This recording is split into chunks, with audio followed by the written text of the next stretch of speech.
Welcome back to the Bentonville Beacon podcast. I'm your host, James Bell, and here in season 1, we're talking about the outdoor recreation industry. And today I'm pleased to have on the podcast Kalene Griffith, who is the president and CEO of Visit Bentonville. She's also the chair of the Arkansas State Parks, Heritage, and Tourism Commission. That must be a neat job. And she's somebody I deeply respect in our community and am proud to call a colleague and friend. So, Kalene, welcome to the show. Thank you for having me. I'm super excited to be with you. Great. Well, let's just dive right in. Tell us about you. Sure, you bet. I am originally from Dodge City, Kansas, and I was fortunate to live in a town that was tourism. But I moved around as I got into college. I worked for Disney, I worked for the YMCA, and then I worked for Dodge City Chamber of Commerce, and I was their director of special events. I've had a great opportunity in working in a lot of different fields. I realized that I had done special events for a lot of different companies and realized that I'd been in tourism probably since I've been about 15, doing different odds and ends of jobs or in the hospitality, from restaurants to bars, different things that I've done throughout my career. And I've had this great opportunity to be part of a tourism industry that I have always loved. I just didn't know that that was an opportunity as a career. And so in 2004, my parents moved here, and I was fortunate that they were looking for a job, not to bring me here, but to bring my kids here. And they would much rather be around them than me.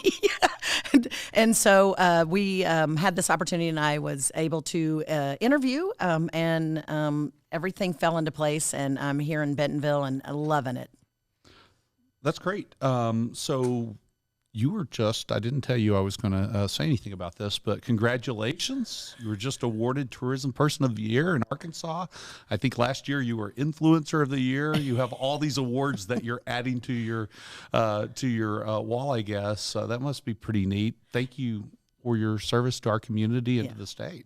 Well, I think I'm fortunate to be working with some wonderful people, and I've had some great mentors in over the years. And I think in our industry, it's a huge collaboration. And being the thing I think I love about both of those is that they are voted on or presented by your peers. And I think that's an honor for me to be respected by them. But I love working with our industry. It's one of the best jobs in the world.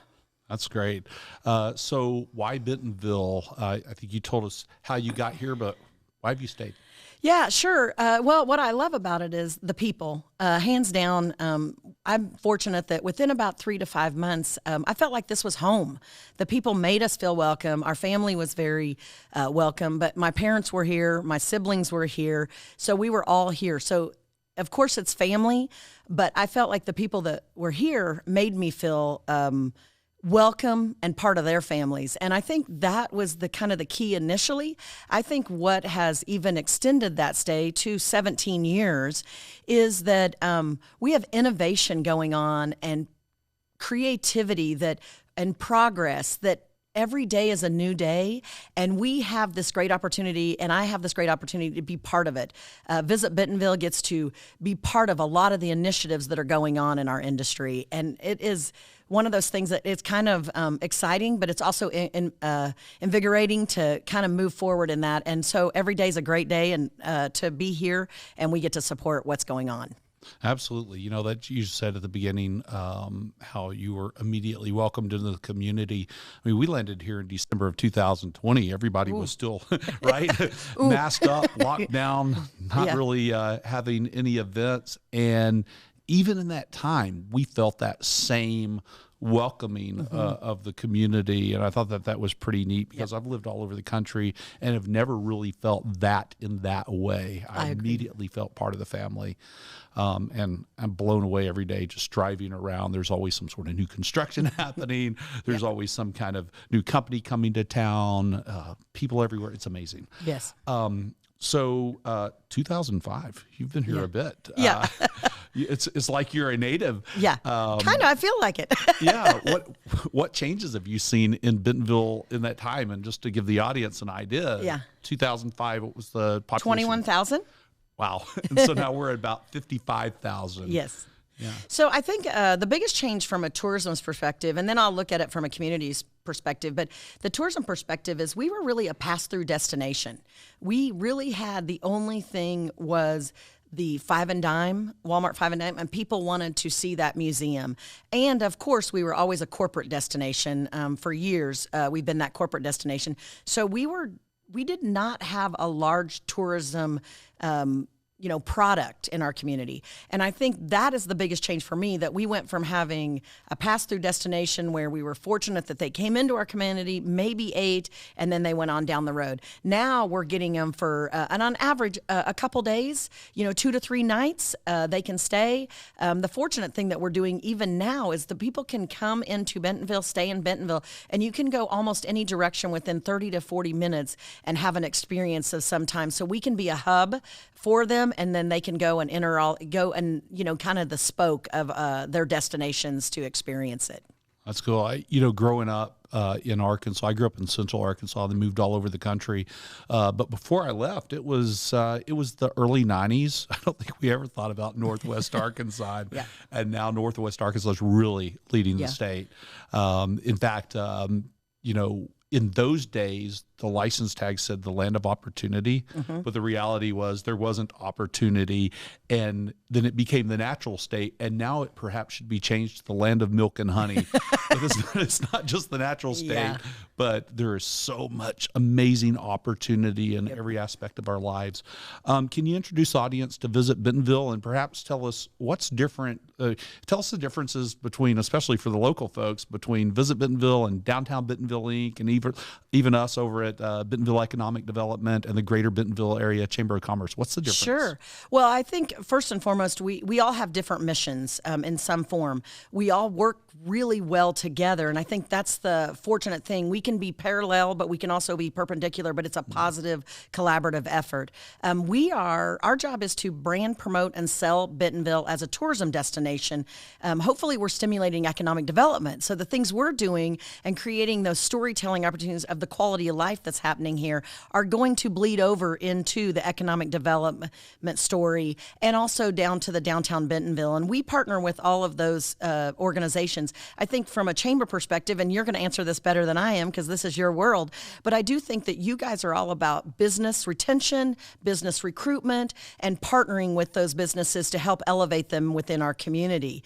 And then the downtown Bentonville is, they're a storytelling entity also, but they're really focused on how do they enhance our downtown. And our downtown is a large area. It goes from 8th Street to, and I want to say it's about 17,000 square feet or 17,000 acres or something like that. It's a crazy number because it goes from Tiger to Walton to Jay to 8th Street. I may be wrong on those square footage. I'm not good at that. But they're all working together, but we're all working alongside each other on a regular basis. I think we meet regularly, we talk regularly, we keep each other in the loop on what's going on so that we can enhance and help each other as we move through these very busy and hectic times. Yeah, you bet. I mean, the story and the product that you put out there for folks all across the country is quite evident when I speak with them. They absolutely know about Bentonville, and many times it's because they're coming to visit here first, and they're hearing about Bentonville from Visit Bentonville, and so you are doing an amazing job. And one of the things that, early on that, we talked a little bit earlier, we were the home of Walmart, and that was pretty much our story. Yeah. Now we're the home of Walmart. We're the mountain bike capital of the world. We are an arts destination. So we're a lot of different things now. And so we get to tell a lot of different stories in 2022 versus 2005. That storytelling was a little bit different. You bet. So who do y'all serve? I mean, you serve people who are coming here, but is it also then businesses and I guess tourism directors and guides and convention folks? Sure. How do people, who do you serve and how do you serve them? So that's a great question, because I really am fortunate to be in a community that really embraces tourism. But one of the things that we do is we serve the visitors that are coming into our area on a leisure travel. So we make sure that their experience is positive, and we communicate with them what's going on in our area. And then we can also kind of guide them when they get here, where they're going with our visitor's guide, with our restaurant map, with our retail guide. All those things can happen.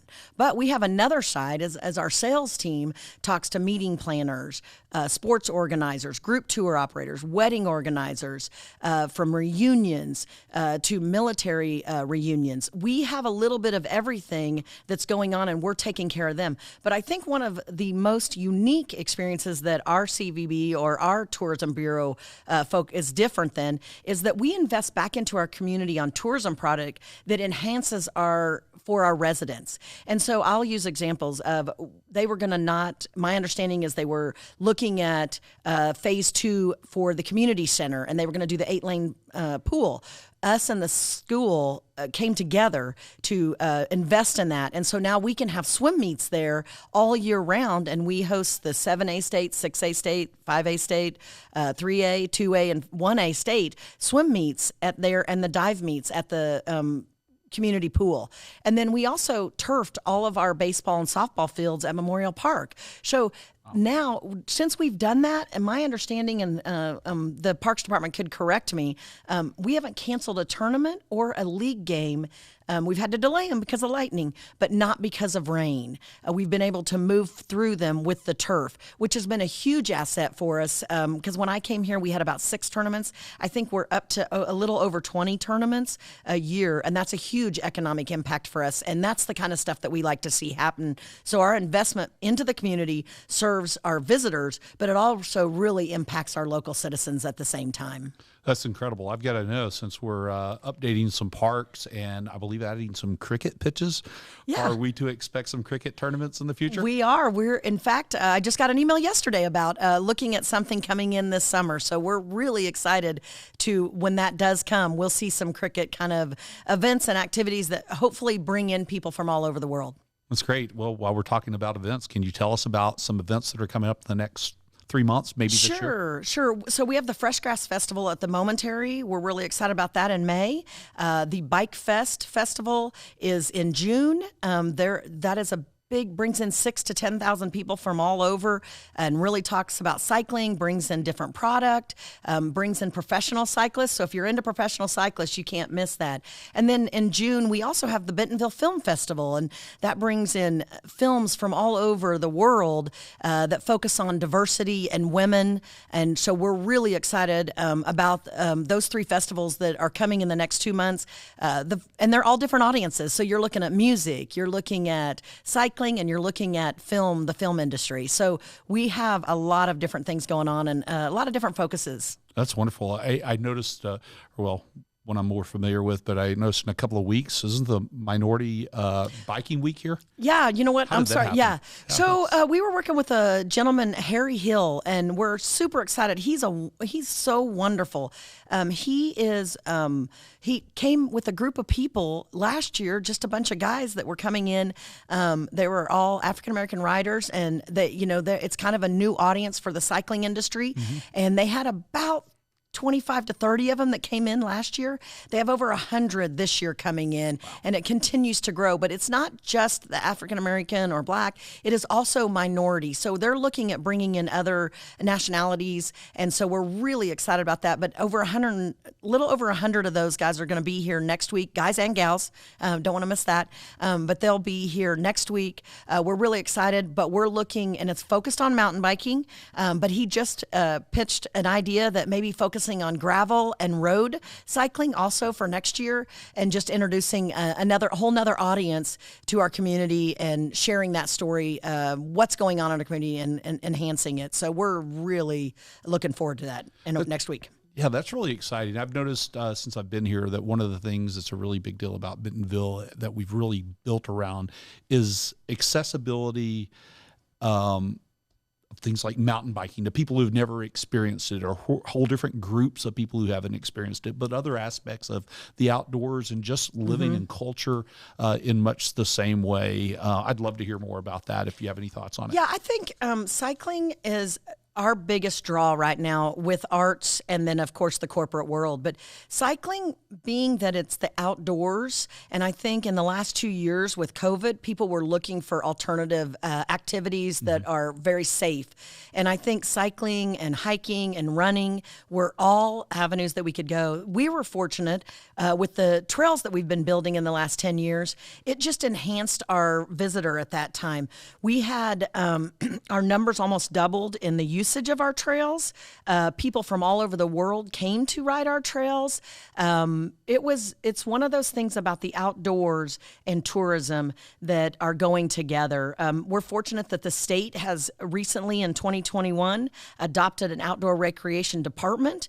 So we have that avenue of things that are going on. Being the natural state, we should be capitalizing on that. And I think it's been huge for us as a community and what we have. And then if you look at even the Crystal Bridges mission, it's about the intersection of art and outdoors and nature. So we really are continuing to see that throughout our community from that outdoor aspect of it. And you're seeing businesses that are focused on cycling coming into the area to servicing the number of folks that we have in this area.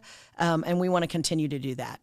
So our state of Arkansas has long been known for its scenic outdoor beauty, for its attractions, and our reputation has really served as a safety net, if you will, during challenging times for more urban destinations. And Northwest Arkansas is, of course, spectacular for its beauty. And, having Bentonville here in Northwest Arkansas, as we've talked about, home of the world's largest company, mountain biking capital of the world, how else should people be thinking about us? One of the things that's most important for us is that we haven't spoke about is that we're an aviation. We're looking at the backcountry kind of experience, and you're talking about outdoors, that backcountry experience. We work with our municipal airport to tell that story.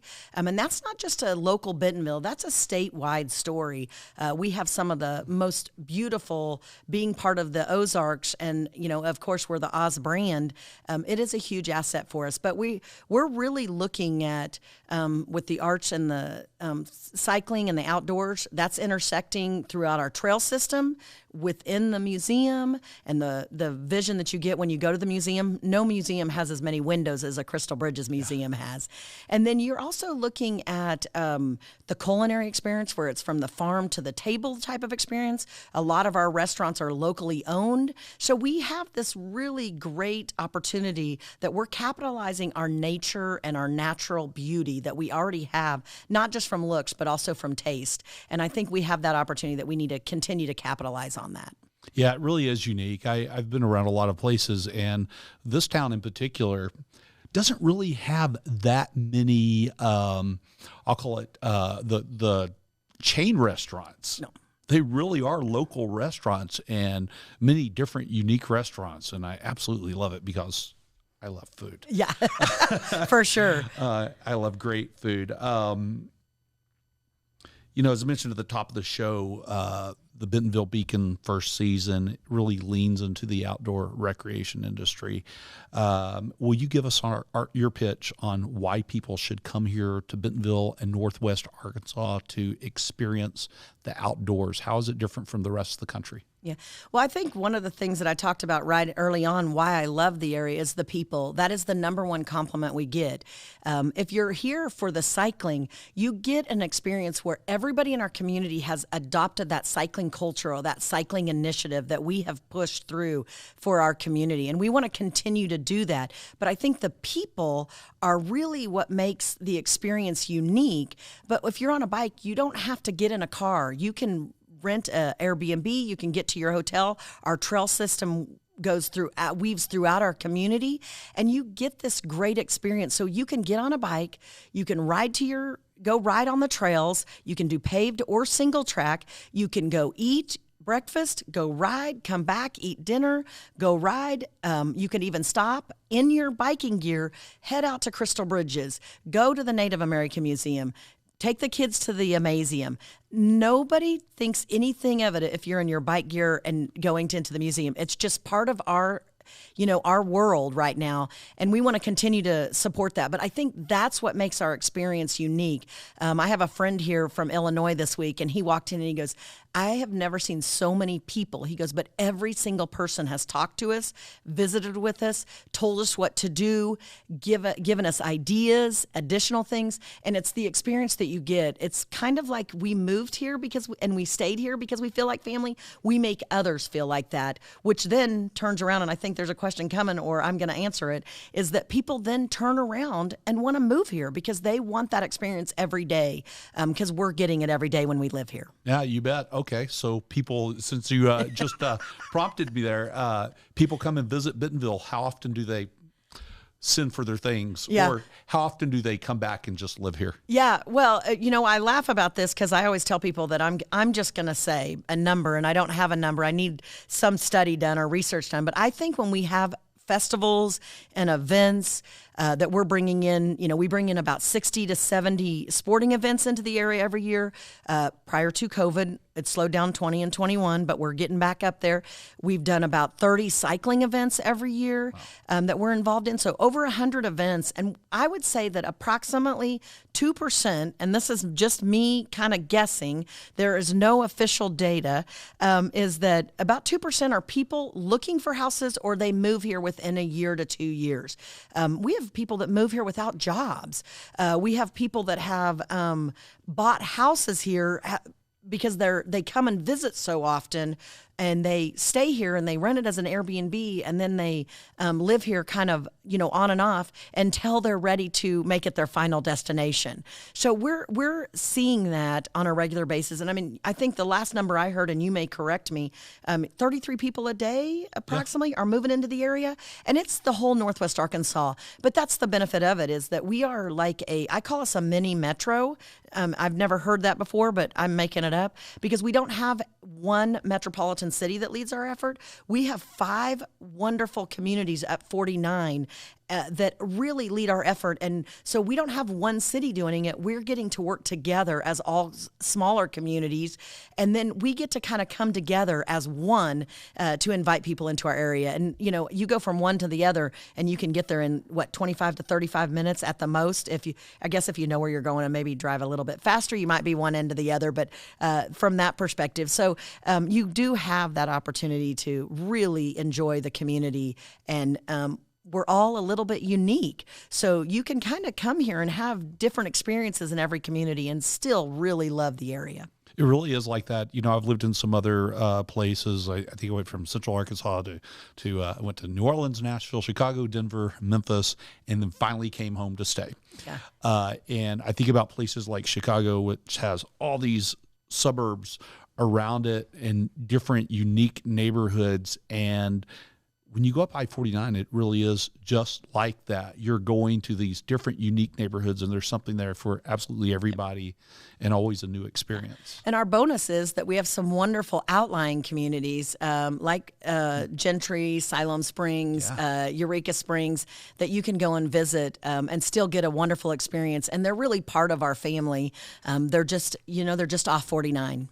They are, and they're all surrounding us. Yes. I like to think of this place as a base camp. Yes, I agree.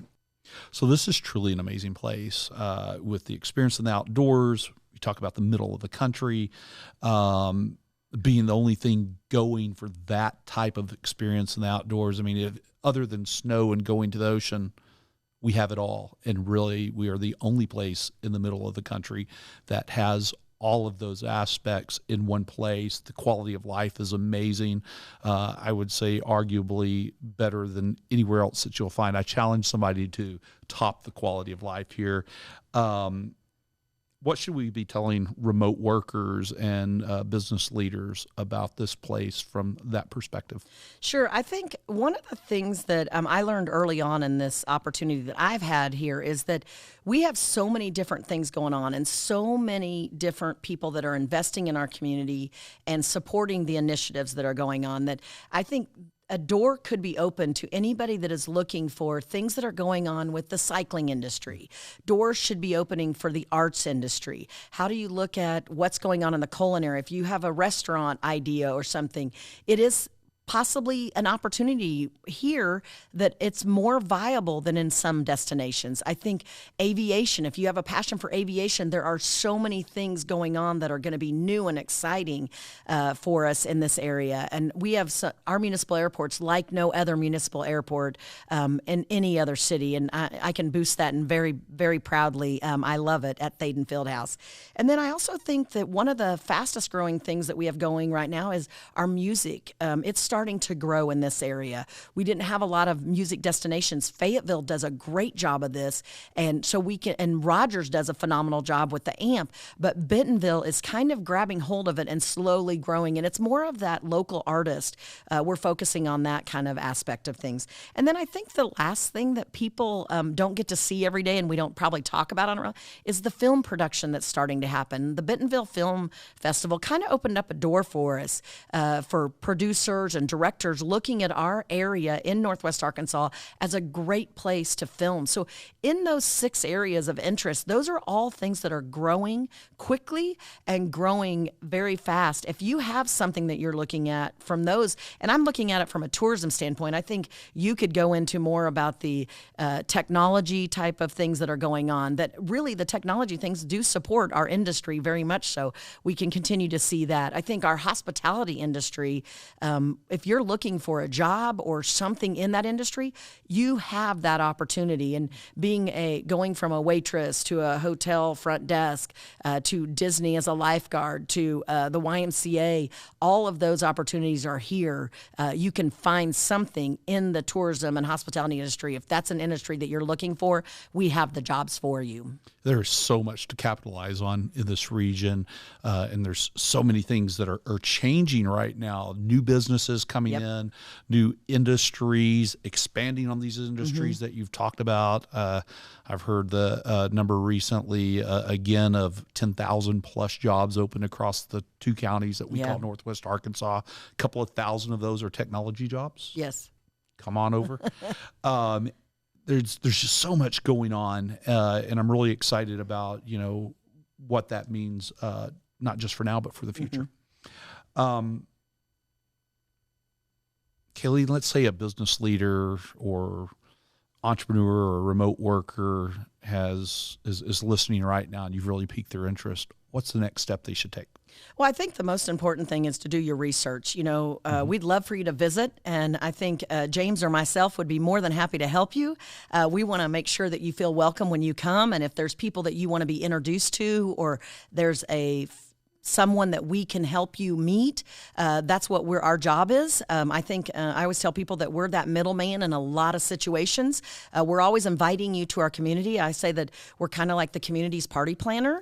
We want you to come into our community, and we're going to make sure you have a great experience while you're here. If it's just coming in and looking at jobs, we're going to make sure James or I can introduce you. If it's in the tourism industry, I'm here. If it's not, James is more than happy to help you meet the right people and even get you the information that you need. But I think I always tell people that seeing it is believing it. So you need to come into the community and experience our community and make it, you can kind of see what's going on when you're here. You also feel the energy when you're here. Yeah. I can say that you can feel the energy through a TV, but I think when you're here, it's just a whole nother type of energy. Yeah, it really is. And so when you think then about mountain bikers, art connoisseurs, and so on, same question. What should they be doing next?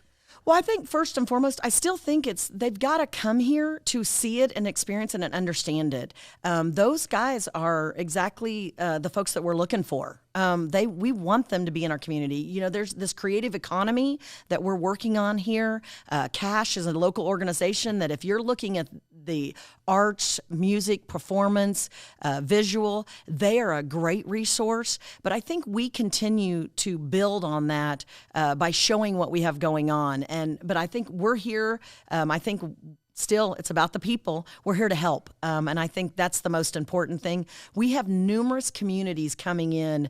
Right now, I'm working with North Carolina, a city in North Carolina, or it's a county in North Carolina, a county in Missouri, and we just got done with a Florida county and also a county in Nebraska. They bring a group of their leaders into our community to find out what we're doing and how we're doing it. And a lot of them are from municipalities, but some of them are business owners and investors into the community, and they bring them in and they want to know what we're doing. And so I think we should be really proud of that, as we're kind of a pilot, or we're showcasing what we're doing, and people are going back and emulating it in their community in the way that it works for them, because not everything works for everybody in the same community, and you know that when you travel around. So I often hear people ask the question, is this the next Austin, the next Silicon Valley, whatever? And I both love and hate that question. And the thing that I love about that question is it creates the opportunity for response. And my response is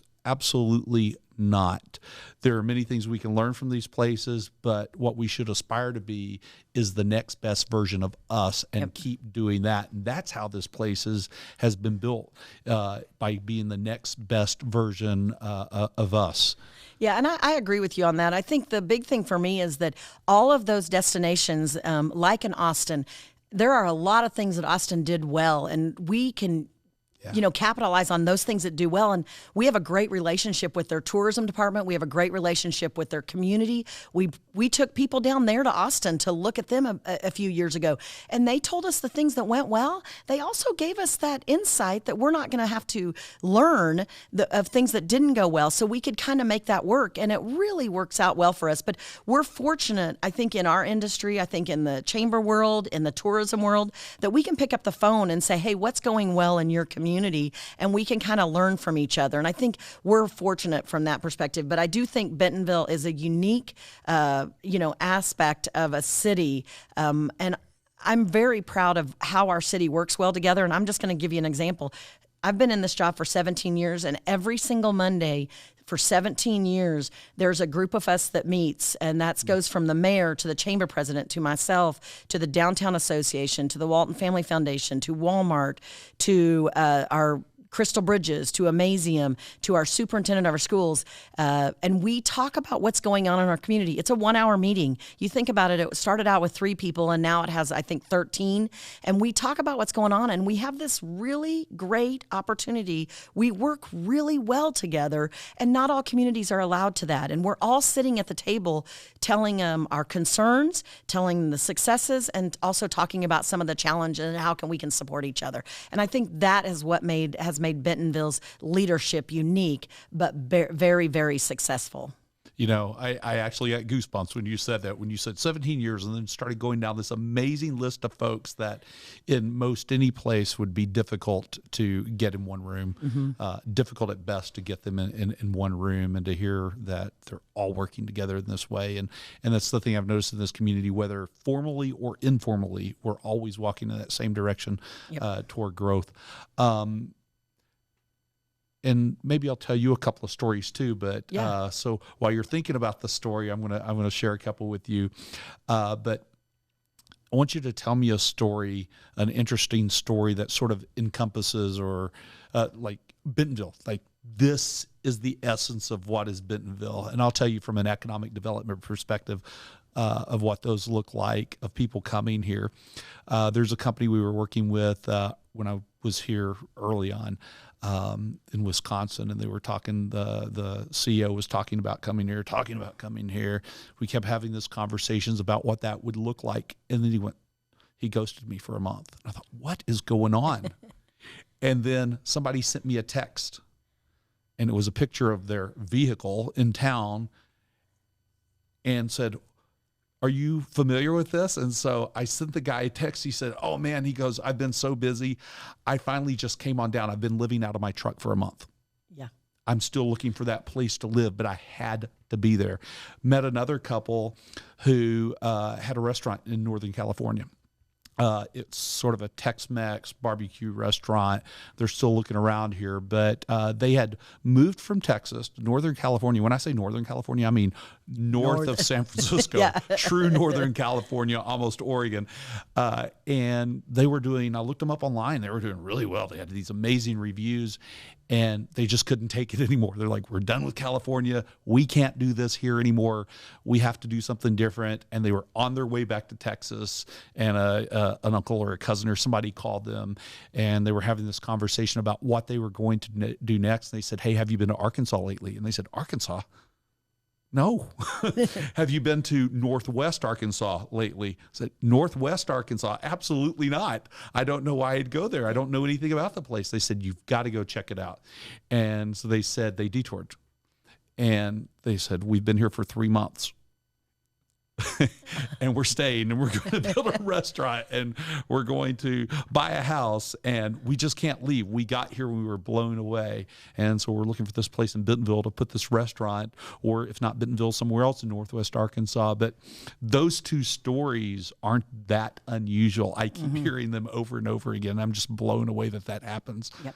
And I'm going to give you one that's real close. My family's from Dodge City, Kansas, and my dad wanted to kind of semi-retire and wanted to be close to water.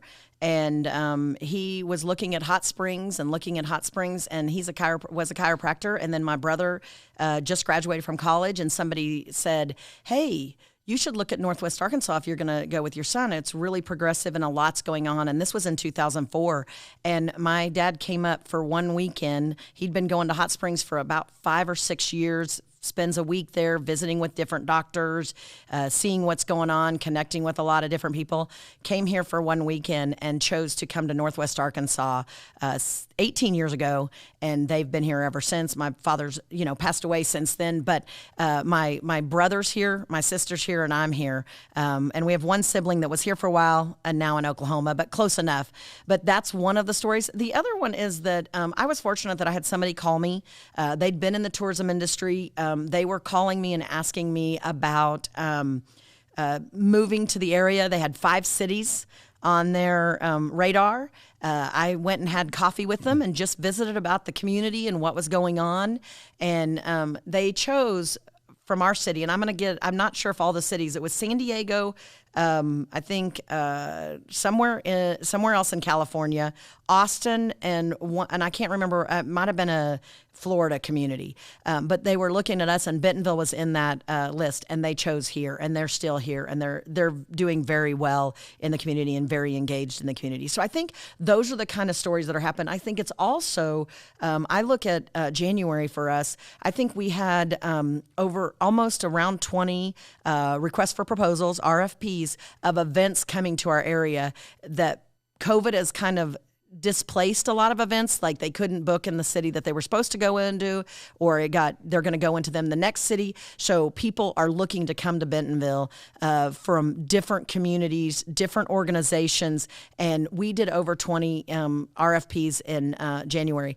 That is unheard of for our community. January is usually our planning month, and I'm still in the gathering of information and getting things organized, and it never complaining, for sure, never complaining. We'll get those done, and we're going to take care of the folks when they come here because they've heard so many positive things of what's going on, and they want to show some aspect of what's going on here to their attendees. And so that's been a huge success for us, and we're going to continue to see that, I think. Of course, a lot of those are cycling, and then they're outdoor experiences. And then also with the Whole Health Institute coming, people are talking to us about booking in 23, 24, and 25 for different types of medical and holistic type experiences into the area. So we're getting those calls and those initiatives that are going. So the things that are going on are impacting our industry and supporting our community, because all of those folks coming in are a huge economic impact to